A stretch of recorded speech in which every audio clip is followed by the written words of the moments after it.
Hey everybody, this is Larry. This is day 19 of the November Leetcode Daily Challenge. Hit the like button, hit the subscribe button, join me on Discord. Let me know what you think about today's problem, hammering distance, which is supposed to be a Yeezy. I am in better condition today, so thanks for asking. And anyway, yeah, let's see. What is the question? So two integers, the number position in which the corresponding difference. Okay.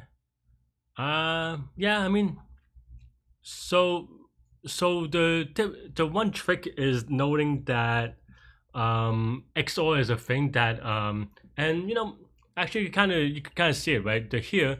So if you take the XOR, and this is a bit of a trick, you can actually just do a for loop. Okay, so I'm going to do it the dumb way, which or there are a couple of ways to do it, right? So you can do something like while x is greater than 0 or y is greater than 0 if x mod 2 is not equal to y mod 2, then count and this should be good, right?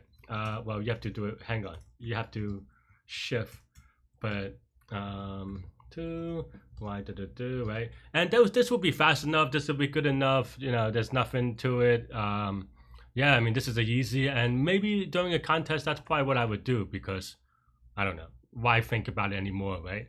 Just do exactly what they tell you. They even tell you what they want to do. But if you want to get fancy and funky, you can note that the positions that they differ, if you use XOR, then what does that mean, right? XOR will return a 1 if they're different, essentially, right? Exclusive or. So then now after that you can do it for every bit at the same time and then count the number of ones in that answer. So you can do something like dot bit count, something like this. I think that's in the new Python. I don't know. I never know. Okay. Okay, that's a little bit unfortunate. I think someone told me that this was in one of the newer versions of Python. I don't know. I actually not sure which version it is, so that's a little bit sad. But there's another way to do it. You can convert it to binary, and then so then just for I think something like that. So this converts it to a string that is a binary string, and we can kind of print it just for visualization. It does have a prefix, which may be an issue if you're not for counting ones is okay, but if you're counting binary, or if you're counting zeros, it does have a 0b prefix, so you have to be a little bit careful. But this is also a possible answer.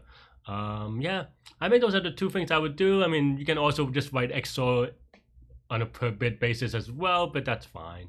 But yeah, let's give it a submit. Apparently I already solved this problem 3 times. How many times do they want me to solve it? Apparently the 4th time. I don't think I did it anything too funky. Let's see. Oh yeah, I mean, this is just a for loop. Oh yeah, and I actually did XOR this way, and instead of counting the bits. The second time I wrote it in a weird way as well. How did I do it the third time? Did I do it the same way, differently? I guess and this time I do a for loop to 32, but yeah, so it seems like I did it almost differently every time, so that's kind of interesting. Yeah, so what is the complexity? The complexity is actually O of n, which is linear time, because the input is of size n bits. N is the size of the input, and there are n bits to represent a number of 2 to the n.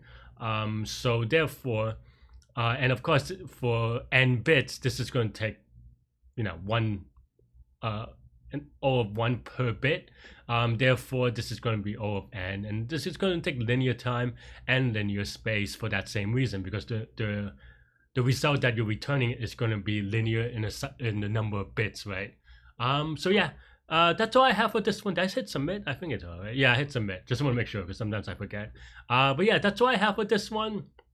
Let me know what you think. I don't know. Hit the like button and subscribe button. Join me on Discord again. Stay good, stay healthy, to good mental health. Take care, and I'll see you later.